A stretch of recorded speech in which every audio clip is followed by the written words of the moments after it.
طرح شادی شدہ مرد اپنی عورت کے ساتھ زندگی بھر کبھی بھی جمع کر سکتا ہے, رات میں سو سکتا ہے, لیکن حالت روزہ میں وہ حلال کام بھی حرام ہے. حلال کام بھی حرام ہے, اپنی عورت سے جمع کرنا حالت روزہ میں کیوں روکا گیا؟ میرے عزیزو, 4 سال کی عمر ہے امام اہل سنت فاضل بریلوی رحمۃ اللہ علیہ, امام محمد رضا خان رحمۃ اللہ علیہ 4 سال کی عمر میں روزہ رکھ لیا. گرمیوں کی شدت تھی, گھرانہ علمی گھرانہ ہے, باپ بھی بڑے عالم دین, دادا بھی بڑے عالم دین ہیں. 4 سال کی عمر میں روزہ تو رکھ لیا, اور جب تھوڑی دوپہر ڈھل گئی, اچھوں کی حالت دھوپ کے دنوں میں خراب ہونے لگتی ہے, تو شام ہونے کو قریب تھی کہ ایک کمرے کے اندر دادا محترم نے پوتے کو بند کر دیا, اور کچھ پھل فروٹ ساری چیزیں اندر رکھ کر کے دروازہ باہر سے بند کر لیا. کہا بیٹا کھا لینا, میں کسی کو بتاؤں گا نہیں, کسی کو نہیں بولوں گا. 4 سال کی عمر ہے, تمہارا روزہ بھی رہے گا, کھا کر کے تھوڑا پیٹ ہلکا کر لینا. تو یہ دروازہ بند کر کے دادا محترم چلے گئے. کافی دیر کے بعد دروازہ کھلا تو وہ پھل فروٹ ویسے کے ویسے ہیں, بچہ ویسے ہی بیٹھا ہوا ہے. امام احمد رضا رحمۃ اللہ تعالی علیہ, 4 سال کی عمر کی بات کر رہا ہوں, دادا نے آ کر پوچھا بیٹا کھائے نہیں, دروازہ بند کر لیا تھا.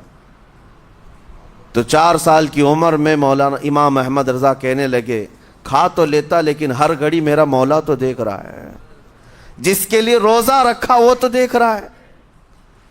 یہ ہے تقویٰ, یہ ہے خوف خدا, کہ اگر یہ کسی کے دل میں بیٹھ جائے, اسے لوگوں کو دکھانے کی یا لوگوں کے اسے دیکھنے کی کوئی ضرورت ہی نہیں. میرے عزیزو, تقویٰ حاصل کرنے کا یہ اتنا بہترین راستہ ہے, اتنا بہترین راستہ ہے. آپ روزہ ہیں, کس کو پتہ ہے؟ میں روزہ ہوں, کس کو پتہ ہے؟ یہ راز ہے میرے اور اللہ کے درمیان. آپ روزہ ہیں, یہ راز ہے آپ کے اور اللہ کے درمیان. بہت سارے موقع آپ کے پاس ہیں دن بھر میں, فجر سے لے کر عصر تک. کئی مرتبہ وضو میں جانا پڑتا ہے, باضابطہ آپ کلی کر رہے ہیں, آدھا نگل جاتے, کس کو خبر ہے؟ یا کہیں چھپ کر کے کوئی ہلکی سی چیز چبا لیتے, کس کو خبر ہے؟ اس لیے کہ یہ اندرونی معاملہ ہے, راز ہے. آپ کھا رہے ہیں پی رہے ہیں یا نہیں کھا رہے ہیں نہیں پی رہے ہیں, یہ کوئی دوسرا نہیں کہہ سکتا. آپ کے اور آپ کے اللہ کے درمیان یہ راز ہے. اور آپ بچے ہوئے ہیں, حلق سوکھا ہے شام کے وقت میں, اور پیٹ بھی پیٹ سے لگنے آ جاتی ہے. کام کرنے والے جانتے ہیں کہ شام ہوتے ہی روزے کا اثر کس قدر ظاہر ہوتا ہے. کام کرنے والوں کو زیادہ اثر پڑتا ہے, اے سی میں سونے والوں کو روزہ کہاں پتہ چلتا ہے.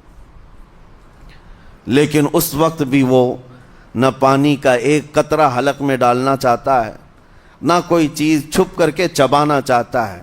مجھے بتاؤ میرے عزیزو, کیوں اپنے آپ پر یہ تکلیف اور اپنے آپ پر یہ زیادتی کر رہے ہو؟ آپ کو اندازہ ہوتا ہے یہ میں زیادتی نہیں کر رہا, نہ ہی اپنے آپ کو تکلیف میں ڈال رہا ہوں, یہ میرے رب کی رضا ہے, میں اسی پر قائم ہوں.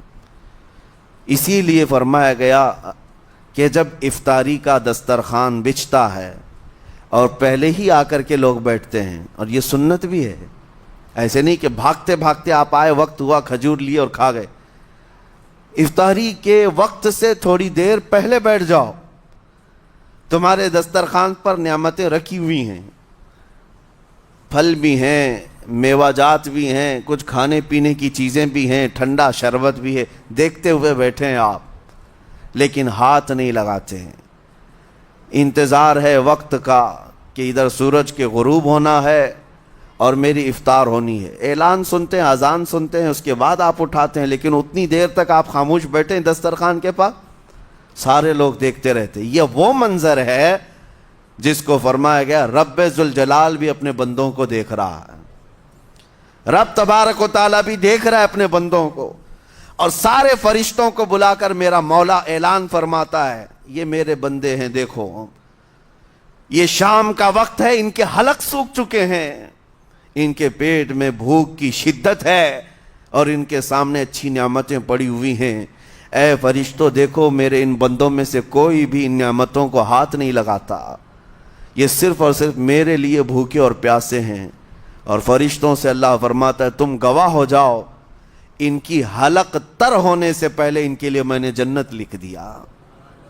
اسی لیے حدیث پاک میں ہے جب افطار کرتے میرے آقا صلی اللہ علیہ وسلم یوں ارشاد فرماتے ذهب الظمأ وابتلت العروق وثبت الاجر انشاءاللہ، پیاس بجھ گئی، رگیں ٹھنڈی ہو گئی اور اجر اللہ کے ہاں پکا ہو گیا۔ یہ حضور پاک ہر افطار میں عرض کرتے تھے۔ میں آپ کو یہ عرض کر رہا ہوں کہ یہ چھپی ہوئی چیز، اسی کا نام تقوی ہے۔ آپ صرف اور صرف بچے ہیں اللہ کے خوف سے۔ اب سنو حدیث پاک، قیامت کے دن حساب و کتاب ہوگا اور جنت میں جانے کا پروانہ کچھ لوگوں کو مل جائے گا اور سب جنت کی طرف جا رہے ہوں گے۔ اس میں بہت سارے لوگ ہیں جو پل صراط پر چل کر کے جنت پہنچیں گے۔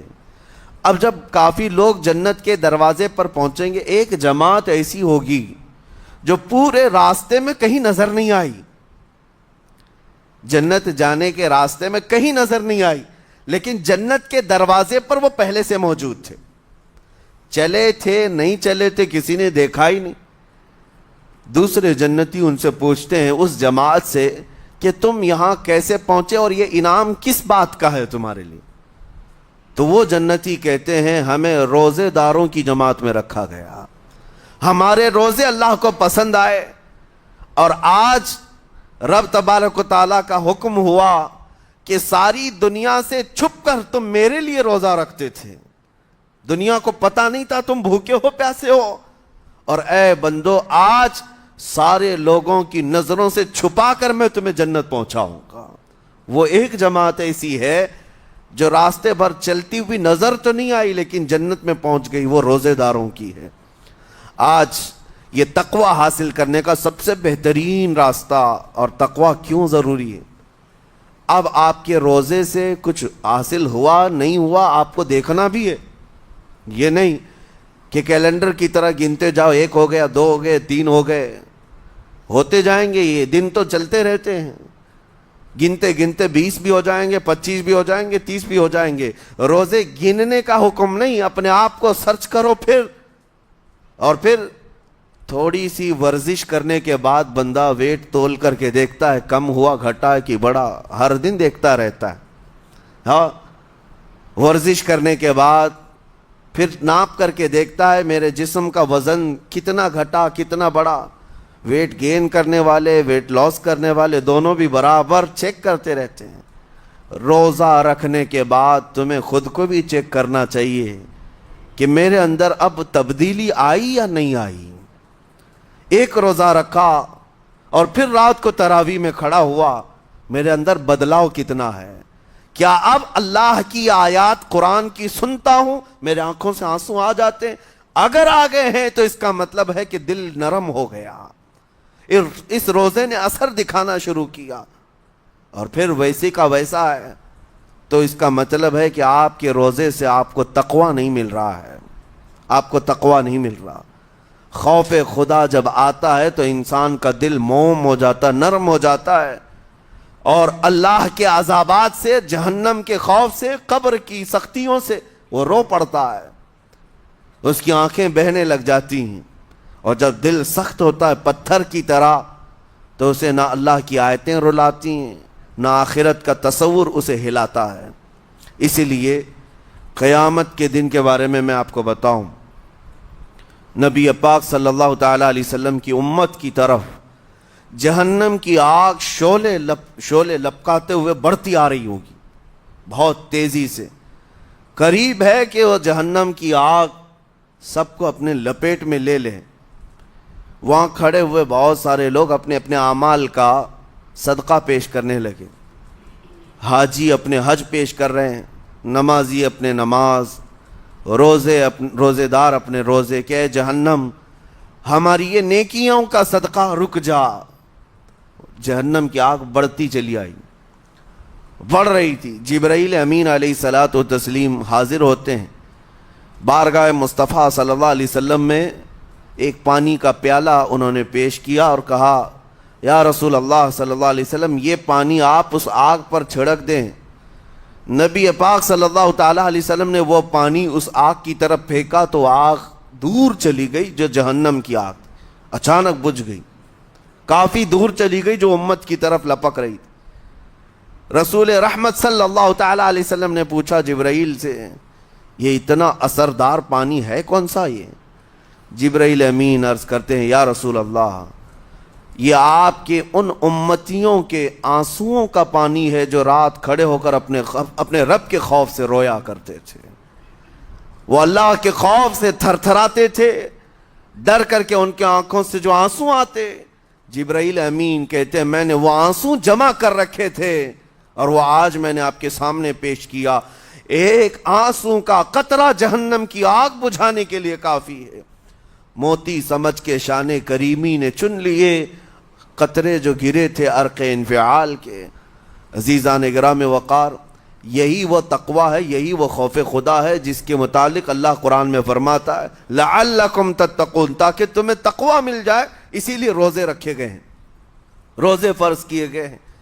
تمہارا دل اگر سخت کا سخت ہی رہ گیا تو روزے اثر نہیں کر رہے ہیں, روزے اثر نہیں کر رہے. اور ظاہر سی بات ہے کاموں میں برکت نیت سے ہوتی ہے, کسی بھی عمل میں برکت اچھی نیت سے ہوتی ہے. اگر کوئی روزہ اس لیے رکھ رہا ہے, جیسے بہت سارے فائدے گنائے جاتے ہیں نا, روزہ رکھنے سے کینسر نہیں ہوتا, روزہ رکھنے سے جسم کے فاسد مادے ختم ہو جاتے ہیں, نکل جاتے ہیں. ڈاکٹرز بھی مشورہ دیتے ہیں مہینے میں ایک مرتبہ, ہفتے میں ایک مرتبہ باڈی کو فری چھوڑنا چاہیے.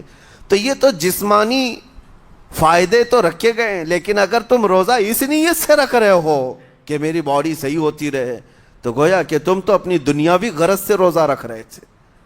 یہ فائدے تو ملنا ہی ملنا ہے, یہ فائدے یوں بھی ملیں گے اللہ تعالیٰ کی طرف سے آپ کو, لیکن نیت وہ نہیں. روزہ رکھنے کی نیت یہ ہو کہ میرا رب مجھ سے راضی ہو جائے اور مجھے رب تبارک و تعالیٰ کا خوف اور تقوی حاصل ہو جائے. نیت میں برکت ہے, اور جن کاموں کو آپ اچھی نیت سے کریں گے اسی طرح ان کاموں میں اثر بھی پیدا ہوگا. روزہ رکھنے سے پہلے آج نیت یہی کریں کہ مولا تعالیٰ یہ روزہ میرے تمام برے اعمال کے لیے کفارہ ہو جائے, یہ ڈھال بن جائے. جانتے ہیں آپ اپنے نفس امارہ کو روکنے کا سب سے بہترین آلہ بھوک ہے. بھوک, جتنا آدمی بھوک کے ذریعے سے اپنے نفس کو مار سکتا ہے دوسری کوئی چیز نہیں. آپ دیکھیں اس رمضان المبارک میں بہت ساری حلال چیزیں آپ کو حرام کر دی گئی ہیں, یعنی سحری سے لے کر افطاری تک. میں یہ نہیں کہہ رہا کہ شراب پینا حرام ہے, نشہ کرنا حرام ہے, وہ تو پوری زندگی بھر حرام ہے. لیکن آپ کو چاول روٹی تو حلال ہے نا, سبزے سیب پھل فروٹ تو حلال ہے, لیکن یہ حلال چیزیں بھی اللہ نے آپ پر حرام رکھی ہیں, روزے کے عالم میں نہیں کھا سکتے. سحری سے لے کر افطار تک یہ حلال لقمے, پانی تو حلال ہے, پاک ہے, لیکن آپ کے لیے روزے کے عالم میں حرام ہے. اسی طرح شادی شدہ مرد اپنی عورت کے ساتھ زندگی بھر کبھی بھی جمع کر سکتا ہے, رات میں سو سکتا ہے, لیکن حالت روزہ میں وہ حلال کام بھی حرام ہے. حلال کام بھی حرام ہے, اپنی عورت سے جمع کرنا حالت روزہ میں کیوں روکا گیا؟ کھانا پینا بھی حلال تھا, عورتوں کے ساتھ شباشی بھی حلال تھی, لیکن روزے کے عالم میں ان حلال چیزوں کو روکا گیا. تو آپ سوچ سکتے ہیں اس چیز کو, سوچ سکتے. وجہ یہ ہے کہ حلال چیزوں سے آپ کو روک کر بڑے حرام چیزوں سے بچانا مقصود ہے. آج اگر اپنے آپ میں اتنا کنٹرول کر لے جاؤ کہ چند حلال چیزوں سے دن بھر بچ سکتے ہو, انشاءاللہ رمضان کے بعد بڑی حرام چیزوں سے بھی اللہ آپ کو محفوظ رکھے گا. میرے عزیزو, برا ہے ان لوگوں کا, برا ہے ان لوگوں کا, برا ہے ان لوگوں کا جن کو میرے آقا صلی اللہ تعالیٰ علیہ وسلم نے دعائے ہلاکت فرمائی. اس سے بدنصیب کوئی ہو سکتا ہے جن کے لیے رسول رحمت صلی اللہ تعالیٰ علیہ وسلم کی دعائے ہلاکت ہوئی ہو. حضور صلی اللہ تعالیٰ علیہ وسلم ایک دن مسجد نبوی شریف میں تشریف لے جا رہے تھے. ممبر پر آپ نے قدم رکھا, آمین کہا. پھر دوسرے زینے پر قدم رکھا، آمین کہا، تیسرے زینے پر قدم رکھا، آمین کہا۔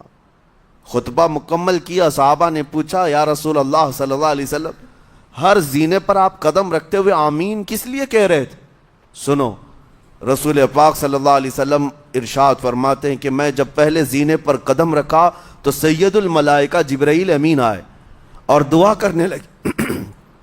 کیا دعا کیا؟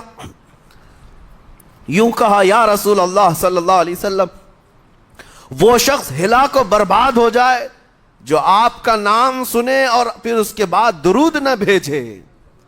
حضور فرماتے میں نے آمین کہا۔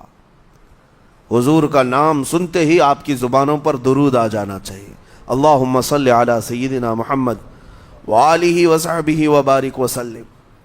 میرے آقا فرماتے ہیں دوسرے زینے پر قدم رکھا تو جبرائیل امین نے یوں کہا، یا رسول اللہ صلی اللہ علیہ وسلم وہ شخص ہلاک و برباد ہو جائے جو زندگی میں اپنے ماں اور باپ میں سے کسی ایک کے بڑھاپے کو پایا اور ان کی خدمت کر کے جنت نہیں حاصل کر سکا بلکہ ان کو ایسے ہی چھوڑے رکھا، ایسا شخص برباد ہو جائے۔ حضور فرماتے میں نے آمین کہا۔ پھر جبرائیل امین نے کہا، تیسرے زینے پر قدم رکھتے ہی میرے آقا فرماتے ہیں جبرائیل نے یوں دعا کی کہ اے اللہ کے رسول وہ شخص ہلاک و برباد ہو جائے جو رمضان کا مہینہ پایا لیکن اس کا ادب نہیں کر سکا، اس کا احترام نہیں کر سکا۔ حضور فرماتے میں نے اس پر بھی آمین کہا۔ جس کی ہلاکت کے لیے جبرائیل امین دعا کر رہے ہوں اور اس دعا پر سید الانبیاء آمین کہہ رہے ہوں، ایسے شخص کی بربادی کا کیا انجام ہو سکتا ہے؟ وہ کتنا بد نصیب ہوگا۔ اسی لیے میرے عزیزوں، مسلمانوں میں یہ رواج ہی نہیں ہونا چاہیے کہ اٹھ کر کے پوچھتے رہیں روزہ ہے کہ نہیں ہے، روزہ ہے کہ نہیں ہے۔ مسلمان ہے تو روزہ ہے، اور یہ کوئی آپشنلی عبادت نہیں ہے کہ 4 رکھ لیا 2 نہیں رکھا، آپشنلی نہیں، یہ فرض عین ہے۔ ایک روزے کو چھوڑنے کا گناہ فرمایا گیا 600 سال تک اسے دوزخ میں رکھا جائے گا، 600 سال تک۔ یہ معمولی چیز نہیں ہے، اور جن کے پچھلے روزے قضا ہو چکے ہیں معاف نہیں ہوں گے۔ تھپڑ مار لیں گال پہ، توبہ توبہ کر لیں، معاف نہیں ہوں گے۔ توبہ تو کرنے کے ساتھ ساتھ قضا بھی کرنا ہوگا۔ جب موقع ملے سال بھر میں اپنے چھوٹے ہوئے روزوں کو واپس کرنا ہے۔ اس کی اہمیت میں آپ کو بتا دوں، ایک روزہ اگر جان بوجھ کر کے کسی نے توڑا یا چھوڑا تو جانتے ہیں اس کا کفارہ کیا ہے؟ اس کا کفارہ یہ ہے کہ اس کے بدلے میں دوسرے دنوں میں 60 روزے کنٹینیو رکھے۔ رمضان کا ایک روزہ پورا کرنے کے لیے 60 روزے رکھنے پڑ جائیں گے۔ ہاں، اگر کسی عذر کی وجہ سے، کسی تکلیف کی وجہ سے چھوڑا تھا، بیمار تھا یا سفر میں تھا یا تکلیف کی شدت تھی، اس وجہ سے روزہ چھوڑا تھا، تو اس کے بدلے میں ایک روزے کی قضا ایک ہی روزہ ہوگی۔ لیکن بغیر کسی عذر کے، شہوت کی وجہ سے، نفس پرستی کی وجہ سے توڑا تھا یا چھوڑا تھا تو پھر 60 روزے رکھنے پڑ جائیں گے۔ اس سے اندازہ ہوتا ہے کہ ایک روزے کی اہمیت کیا ہے رمضان کے۔ اسی لیے میرے عزیزو، یہ روزے آسان ہیں، روزے آسان ہیں، اس کو رکھ لو، اس کی جزا بہت بڑی ہے، اس کی جزا بہت بڑی۔ ویسے بھی آپ دوسرے دنوں میں لیٹ ناشتہ کرنے کے بھی عادی ہیں۔ ممبئی والوں کا تو حال یہ ہی ہے، 12 بجے کے بعد 1 بجے 2 بجے تو ان کے ناشتے ہوتے ہیں، دوپہر کا کھانا تو شام 5 بجے ہو رہا ہوتا ہے۔ بس وہ ناشتہ سکپ کرنا ہے، دوپہر کے کھانے جو آپ کے ہوتے ہیں اس سے اور تھوڑا ایکسٹینڈ کر لیں تو افطاری کا وقت آ جاتا ہے۔ کوئی بہت بڑی دقت کی بات نہیں، کوئی بہت بڑے بوجھ کی بات نہیں، آسان ہے۔ آج الحمدللہ ہمارے 5 سال 6 سال کے بچے روزہ رکھ لیتے ہیں، تو بڑوں کو تو اللہ نے جو طاقت عطا کی ہے، روزہ ہرگز ترک مت کرو۔ لیکن ساتھ میں آج یہ میسج ضرور دوں گا، نیت یہ کرو کہ مجھے تقویٰ مل جائے، مجھے پرہیزگاری مل جائے، اور یہ آپ کو خود چیک کرنا ہوگا۔ روزانہ رات کو نماز میں کھڑے ہو جاؤ تراویح کے، دیکھو کہ کتنی تبدیلی آ رہی ہے۔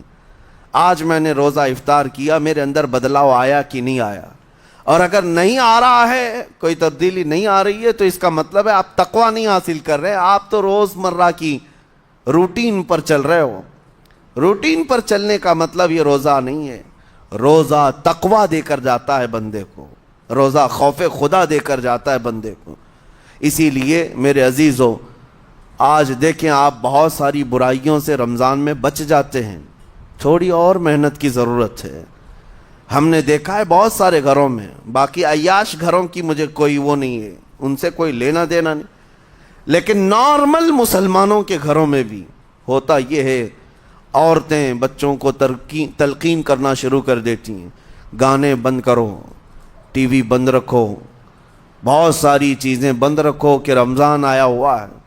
اور رمضان میں اگر ٹی وی لگا بھی لیا تو کچھ اسلامک چیزیں دیکھنے لگ گئے۔ ماحول تم نے خود ہی بدلا ہے اپنے گھر میں، کچھ چیزوں کو آپ نے بدلا ہے اور کچھ چیزوں کا ادب آپ نے کرنا شروع کیا ہے۔ اسی کو اور تھوڑی سی محنت کے ساتھ بڑھا لیا جائے، قسم رب ذوالجلال کی ہر برائی رمضان میں ہی آپ سے ختم ہو جائے گی۔ جس کی کوئی چیز چھوڑنے پر نہیں چھوٹتی ہے، وہ رمضان میں کر کے دیکھ لے، اللہ کی بارگاہ میں یاد کرے کہ مولا دن بھر میں تیری رضا کے لیے بچ رہا ہوں، مجھے میری باقی زندگی میں ان گناہوں سے بچا لے۔ وہ رحمان ہے، جب وہ تمہیں اس کے بدلے میں جنت دیتا ہے تو یہاں برائیاں کیوں نہیں چھڑواتا؟ یقیناً وہ برائیوں کو تم سے دور کرے گا۔ قرآن کا فرمان عالی شان لعلکم تتقون، اسی پر میں نے آپ کے سامنے بات رکھی ہے۔ روزے اس لیے فرض کیے گئے ہیں تاکہ تمہیں تقویٰ مل جائے، پرہیزگاری مل جائے۔ بعض لوگوں کو دیکھا گیا ہے رمضان المبارکہ میں بھی وہ اپنی بری حرکات سے باز نہیں آئے، ان کی روٹین ویسی ہی جاری رہی، نعوذ باللہ نظروں کی خطائیں بھی باقی رہیں۔ اور سب سے بری چیز یہ ہے کہ رمضان میں شیطان کی نیابت اگر کوئی کر رہا ہوتا ہے تو تمہارا یہ موبائل فون ہے۔ اکثر لوگ یہ سمجھتے ہیں کہ اس موبائل فون کو ہم استعمال کرتے ہیں تاکہ ٹائم پاس ہو جائے، روزہ کا وقت قریب آ جائے۔ اس ٹائم پاس کے چکر میں تم کیا کیا دیکھتے رہ جاتے ہو اور کہاں تک یہ چیزیں پہنچاتی ہیں تمہیں اندازہ بھی نہیں ہوتا، احساس بھی نہیں ہوتا، تو تمہاری رہی صحیح عبادت کو بھی یہ ہضم کر جاتا ہے، کھا جاتا ہے۔ اس کے استعمال پر اگر کنٹرول ہے تو خوب استعمال کرو، لیکن کنٹرول نہیں ہے تو اے نوجوانوں اس کا بھی روزہ رکھو، اس انٹرنیٹ کی بلاؤں سے محفوظ ہو جاؤ۔ اس لیے کہ بہتوں کو میں نے دیکھا ہے ان کے دن بھر اور رات بھر رمضان میں سوشل نیٹ ورکس پر مصروفیت ویسی کی ویسی ہے جیسے دوسرے دنوں میں تھی۔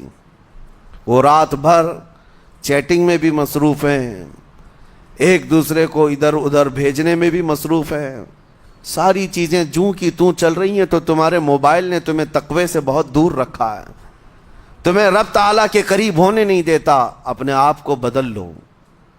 ظاہر سی بات ہے یہ سخت چیز ہے، اگر کوشش کرو گے تو بچ جاؤ گے، اور تقوی اتنی آسانی سے تو نہیں ملتا۔ اپنے آپ کو سٹرگل کرو، انشاءاللہ العزیز دل پاک ہو جائے گا، پھر آپ کو اپنی زندگی کے اندر جو اجالے نظر آئیں گے وہ خود آپ محسوس کریں گے، آپ محسوس کریں گے۔ گناہوں کے اندھیروں نے دل پر ایسی کالک رکھی ہے کہ آپ کو کچھ بھی یہاں پر سمجھ میں نہیں آتا، ورنہ نمازوں کا لطف ایسا ہے، قرآن کا مزہ ایسا ہے، جسے یہ لگ جائے دنیا کی کوئی نعمت اس کے سامنے ہیچ نظر آتی ہے، کوئی چیز اسے اچھی نہیں لگتی، لیکن کب؟ جب اسے تقوی کا اجالا حاصل ہو جائے۔ میرے عزیزو، اللہ کریم کی بارگاہ میں دعا گو ہوں، مولا قدیر و جبار ہم سب کو تقوی و پرہیزگاری عطا فرمائے، اور ہم سب کے روزوں سے اللہ تعالی ہمیں پرہیزگاری عطا فرمائے۔ ان روزوں کے انوار اور برکات اور رمضان کے احترام کی ہمیں توفیق عطا فرمائے۔ مولا کریم تیری خشیت سے اور تیرے خوف سے آنکھیں جو بھیگتی ہیں ان آنکھوں میں ہمارا شمار فرما دے، تیرے یاد میں رونے والے بندوں میں ہم سب کو شامل فرما۔